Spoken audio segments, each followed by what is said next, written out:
అమ్మా ఏం చేస్తున్నావు అమ్మా ఈరోజు? రేక్ మీద చేపలు పుల్ల పెట్టి వేపుతున్నాను. ఏం కావాలి దీనికి ఇంగ్రీడియంట్స్? బారాముండి చేప తెచ్చుకున్నాను, 800 గ్రాములు ఇది. ఇంకా నిమ్మకాయ అంత చింతపండు, ½ ఇంచు బెల్లం పెట్టి నానబెట్టుకుంటాం. ఇది పెద్ద ఆనియన్ ఒకటి, ఇంకా ఉల్లికోళ్ళు.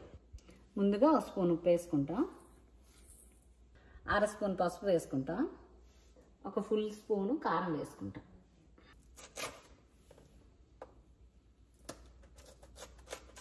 ఒక 4 పచ్చిమిరపకాయలు వేసుకుంటాము, కట్ చేసిన ఉల్లిపాయలు వేసుకుంటాం. ఇప్పుడు ఉల్లికాయలు వేసుకోవాలి.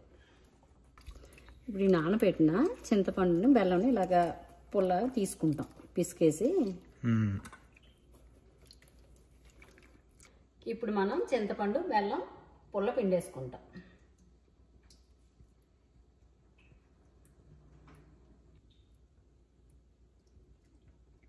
మనం ముందుగా నానబెట్టుకోవడం వల్ల ఒక 15 నిమిషాలు ఎంత చక్కగా బాగా నాని పుల్లంతా బాగా వచ్చేస్తుంది.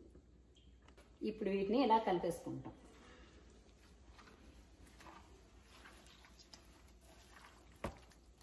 అన్నాళ్ళైందో ఈ రెసిపీ తిని, ఎంతసేపు పులుసు ఇగురు ఏపుడే, అది తప్ప ఇంకేం తినట్లా. నువ్వు ఇండియా వచ్చి ఉంటున్నావేంటి? అసలు వచ్చావంటే పరుగు. వచ్చేస్తాలే, కంప్లీట్గా వచ్చేస్తాను ఇండియా. సూపర్. అప్పుడు నీకే డ్యూటీ, మరి రోజు వండి పెట్టాలి. నాకు వండి పెట్టడం చాలా ఇష్టం. అంతేనా? గుర్తుపెట్టుకో, రాసి పెట్టుకో. మీ వరకే.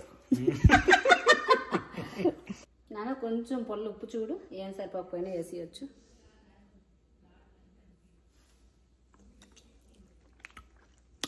ఎలా ఉంది?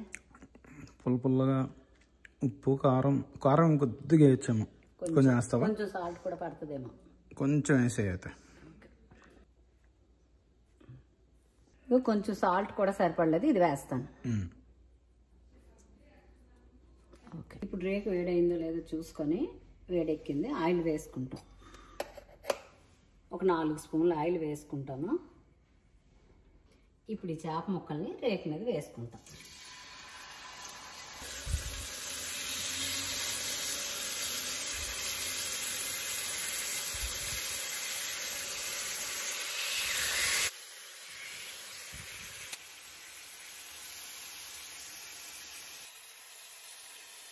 ఇప్పుడు ఈ గ్రేవీ లాంటి జ్యూస్ లాంటి పుల్ల ఇలా వేసుకుంటాం. ఉల్లిపాయ ముక్కలు, ఈ చింతపండు పులుసు అంతా.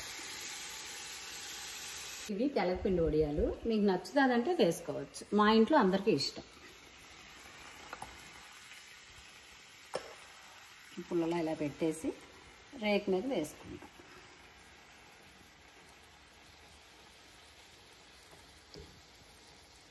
ఈ పుల్లతో పాటు బాగుంటాయి, ఏగుతాయి. మీడియం ఫ్లేమ్లో ఒక 10 నిమిషాలు వేగిన తర్వాత తిరగ వేసుకుంటాం. టోటల్ కర్రీ ఎంతసేపు అవుద్దమ్మా? టోటల్ అంటే ఇవి 2 వాయిలు అవుతున్నాయి. బుర్రలు తోకలు ఒక వాయి పెడతాను. ఇది ఒక 20 నిమిషాలు, ఇది ఒక 20 నిమిషాలు పడుతుంది. అవునా? మొత్తం 40 మినిట్స్. నీట్గా చేపని ఆ పుల్ల మగ్గుతోని అన్నంలో కలుపుకొని పిండొడి నంచుకుంటే చాలా, మా అమ్మ చేసేది ఎక్కువ. మీ అమ్మ చేసినవన్నీ మా అమ్మ చేస్తుంది ఇప్పుడు. నా కోసం మా అమ్మ చేస్తే మీకోసం నేను చేస్తున్నా. ఒక 2 స్పూన్లు ఆయిల్ ఇలా మీదన వేసుకుంటాం. ఏంట్రా బాబు, కరివేపాకు ఈ అమెరికాలో ఎంత రేటు ఉంది? $1 పెడితే ఒక రోజుగా వస్తుంది. అంతేనమ్మా, ఇక్కడ ఆస్తులు అమ్మాలి. సర్లే, మీ అత్తగారు ఎండబెట్టి పంపించిన కరివేపాకు ఉంది, వేస్తున్నాను పొడు. డాలర్లో జీతాలు తీసుకున్నప్పుడు డాలర్ రెట్టి కరివేపాకు కొనలేరా అంటారు మన వాళ్ళు. నువ్వు ఇలాంటి డైలాగులు మాత్రం చెప్పకే. వచ్చేటప్పుడు నేను విత్తనాలు తెస్తాను.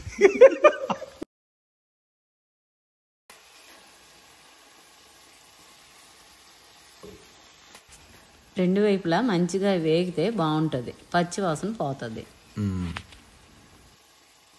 అక్కడ చేపల వేపుడు రెడీ అయిపోయింది. వేడి వేడి అన్నంలో నీకు ఇస్తాను, తిను. ఎక్కువ వద్దు, కొంచెం పెట్టవా? ఓకే. చేప చూసావా ఎలా ఉందో?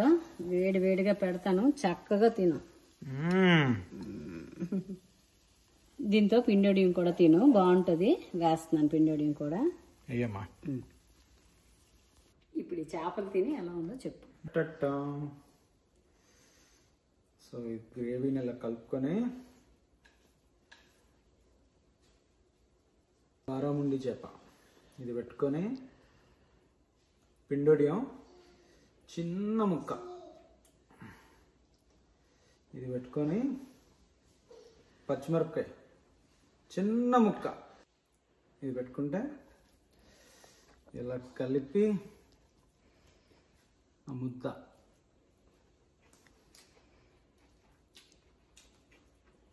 బాబా మంచి పుల్ల పుల్లగా భలే ఉంటుంది అసలు. చిన్నప్పుడు మా నాన్నమ్మ అమ్మమ్మ అందరూ ఇదే స్టైల్లో చేసేటోళ్ళు అనమాట. ఇక్కడికి వచ్చాక ఆ రెసిపీలన్నీ మర్చిపోం. నోట్లో బ్లాస్ట్